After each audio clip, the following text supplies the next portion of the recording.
আজ বানাবো স্পেশাল আলুর দম। তার জন্য কড়াই গোটা গরম মশলা দিয়ে পেঁয়াজ দিয়ে ভেজে নেব। গোটা গরম মশলা, পেঁয়াজ, আদা রসুন দিয়ে ভেজে নেব। পেঁয়াজটা ভাজা ভাজা হয়ে গেছে। আদা রসুন বাটা দিয়ে টমেটো দিয়ে ভালো করে কষিয়ে নেব।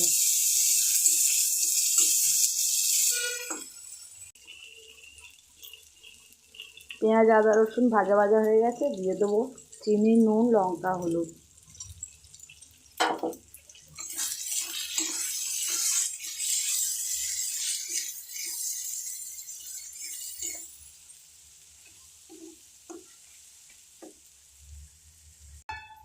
আলুগুলো ভেজে প্রেসারে সেদ্ধ করে নিয়েছিলাম, দিয়ে দেবো।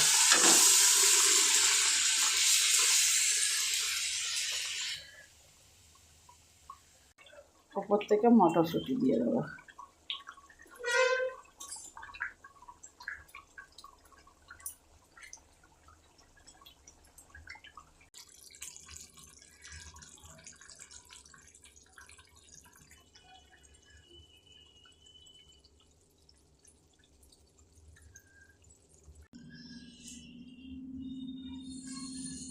তাহলে রেডি মটরশুঁটি দিয়ে স্পেশাল আলুর দম।